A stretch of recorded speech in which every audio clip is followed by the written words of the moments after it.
ओम नमः शिवाय। श्री महापुराण रुद्र संहिता कुमारखंड अध्याय 1 शिव पार्वती विहार।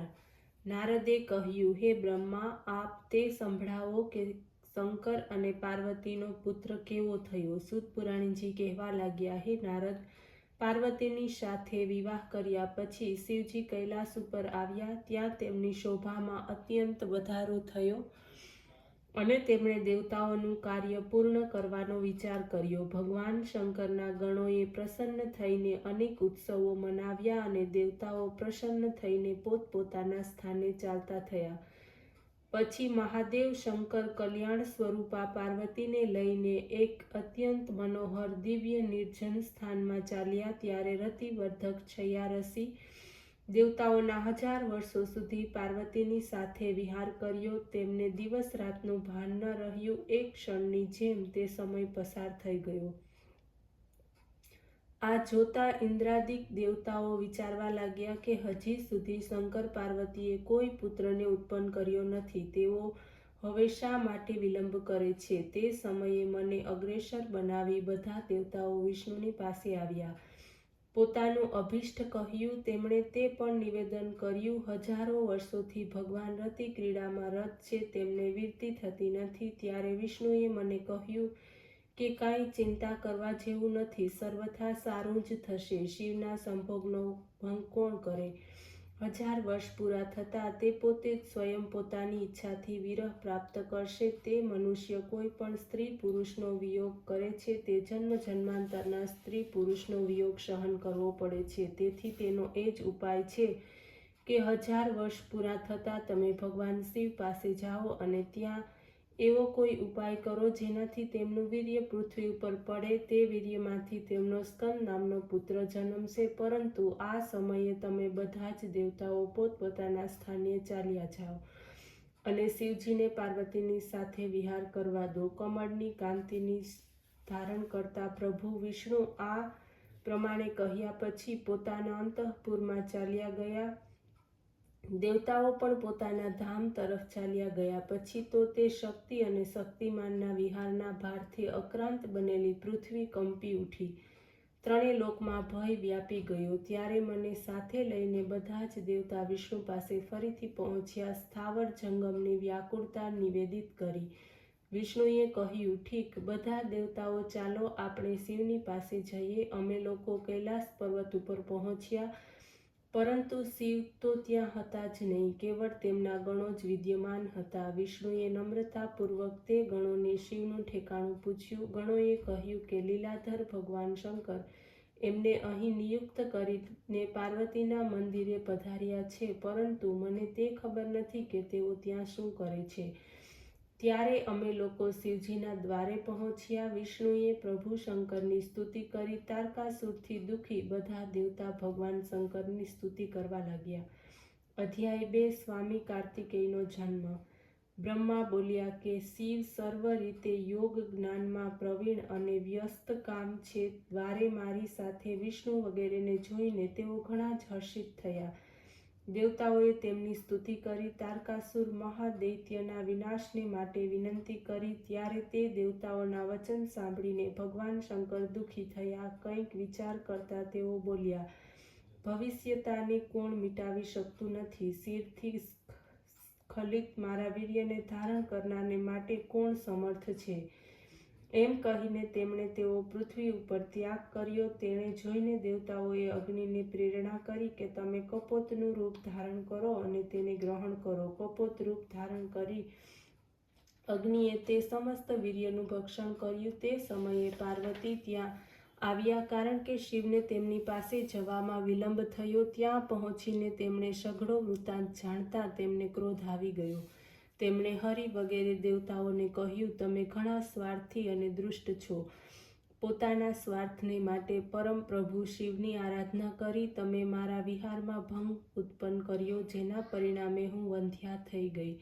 મારી સાથે વિરોધ કરવાને કારણે કોઈ દેવતા સુખ પ્રાપ્ત કરી શકશે નહીં। આ પ્રમાણે કહીને પાર્વતીએ વિષ્ણુ વગેરે સર્વ દેવતાઓને શાપ આપ્યો। પાર્વતીનો ક્રોધાગ્નિ પ્રજ્વલિત થયો પાર્વતીએ કહ્યું, બધી દેવાંગનાઓ વંધ્યા થશે, મારા વિરોધ દેવતાઓ દુઃખને પ્રાપ્ત કરશે. દેવતાઓને આ પ્રમાણે કહીને પાર્વતીએ અગ્નિને કહ્યું, કેમ તે શિવના વીર્યનું ભક્ષણ કર્યું, તેથી આજથી તું સર્વભક્ષી બની જા અને તે માટે તું સર્વદા પીડિત રહેજે. તું શિવના તત્વને જાણ્યા વગર હંમેશા દેવતાઓના કાર્યનો સાધક રહેજે. આમ કહીને શાપ આપી રિસાયેલા પાર્વતી પોતાના સ્થાને ચાલ્યા ગયા. જ્યારે શિવજી ત્યાં ગયા ત્યારે તેમની બધી હકીકત કહી સંભળાવી. પછી પાર્વતીએ ગણેશને જન્મ આપ્યો. આ તરફ દેવતાઓ અગ્નિમાં હોમ દ્વારા અન્ન વગેરે ભક્ષણ કરતા હતા, તેથી તેમના પેટમાં ગર્ભ રહ્યો, જેના પરિણામે વિષ્ણુ વગેરે સર્વ દેવતાઓને પીડા થવા લાગી. શિવજીની ઈચ્છાથી તેઓએ બુદ્ધિ નાશ થવા લાગી. ગર્ભની ગરમીથી બધા સંતપત્ર થવા લાગ્યા. બધા શિવજીને શરણે ગયા.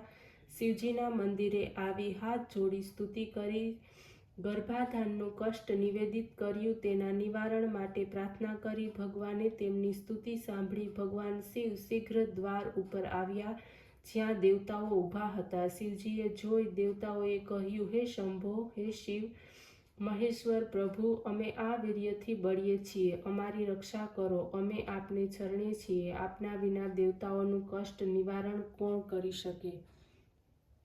દેવતાઓના વચન સાંભળીને ભક્ત વત્સલ શંકરે હસતા હસતા કહ્યું, હે વિષ્ણુ, હે બ્રહ્મા, હે દેવતાઓ, હું જે કહું છું તે સાંભળો. તમે લોકો શીઘ્ર મારા વીર્યનું વમન કરો, એનાથી તમને સુખ પ્રાપ્ત થશે. પછી તો શિવજીની આજ્ઞાથી બધાએ વમન કર્યું.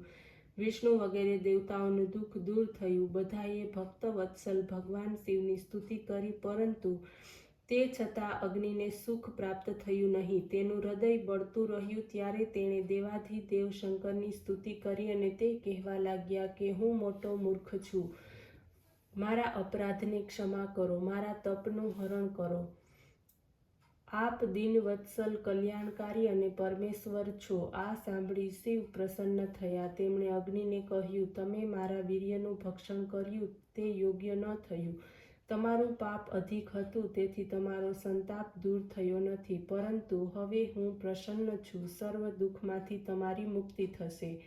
તમે મારા વીર્યને કોઈ સ્ત્રીની યોનિમાં સ્થિત કરો, તેનાથી તમારું શરીર બળશે નહીં. અગ્નિએ કહ્યું, હે મહારાજ, આપનું તેજ ઘણું કષ્ટદાયક છે. ત્રણેય લોકમાં તેને ધારણ કરવા કોઈ શક્તિમાન નથી. તે સમયે હે નારદ, તમે ત્યાં આવ્યા ત્યારે તમે અગ્નિ ઉપર ઉપકાર કરવાની દ્રષ્ટિથી કહ્યું, હે અગ્નિ, શિવજી જે પ્રમાણે કહે તે પ્રમાણે આચરીને જરૂર તમે સુખને પ્રાપ્ત કરનારા થશો. શિવ કૃપાથી તમને તેનો સહજ ઉપાય બતાવું છું. માઘ મહિનામાં જે સ્ત્રી પ્રયાગમાં સ્નાન કરીને આવે, તેના દેહમાં તમે આ વીર્યને સ્થાપિત કરજો. બ્રહ્મા કહેવા લાગ્યા, એ સમયે ત્યાં સપ્ત ઋષિઓની સ્ત્રીઓ આવી. માઘ મહિનો હતો. આ સ્ત્રીઓમાંની 6 સ્ત્રીઓ ઠંડીને લીધે દુઃખી હતી. તેઓ અગ્નિની જ્વાળા પાસે જઈ અગ્નિ સેવન કરવા લાગી. પછી તો તે જ સમયે તેમના રોમ દ્વારા શિવના વીર્યકણ તેઓમાં પ્રવેશ્યા. અગ્નિની બળતરા શાંત થઈ. તેઓ અંતર્ધ્યાન થઈ શિવનું સ્મરણ કરતા પોતાના સ્થાને આવ્યા. 6 સ્ત્રીઓ ગર્ભવતી થઈ અગ્નિને કારણે દુઃખી થઈ. તેમના પતિઓએ તેમનો ત્યાગ કર્યો. તે 6એ પોતાના વ્યભિચાર પર દુઃખ થયું. તે હિમાલય પર જઈ તપ કરવા લાગી. ત્યાં તેમણે તે ગર્ભનો ત્યાગ કર્યો, શાંતિને પ્રાપ્ત કરી. પરંતુ ત્યારે તે પર્વતરાજ પણ તે ગર્ભને સહન ન કરી શક્યા. ત્યારે તે ગર્ભને તેમણે ગંગાજીમાં પધરાવી દીધો. ગંગાજી પણ તે ગર્ભને સહન ન કરી શક્યા, તેમ પોતાના તરંગો દ્વારા તે ગર્ભનો બહુલા વનમાં ત્યાગ કર્યો. ત્યાં એક તેજસ્વી બાળકનો જન્મ થયો. માગસર મહિનાની સુદ છઠના દિવસે શિવના તે પુત્રનો જન્મ થયો. તેના જન્મતા જ હિમાલય ઉપર રહેલા શિવ પાર્વતીને ઘણા જ આનંદની અનુભૂતિ થઈ. ત્રણેય લોકમાં સુખદાયક મંગલ વર્તાવા લાગ્યું. દુષ્ટોને અને વિશેષ કરીને દૈત્યોને મોટા વિઘ્નો દેખાવા લાગ્યા. આકાશમાં દુદુંભીઓ વાગવા લાગી. બાળક ઉપર પુષ્પવૃષ્ટિ થવા લાગી. વિષ્ણુ વગેરે દેવતાઓને આનંદ થવા લાગ્યો. ઓમ નમઃ શિવાય.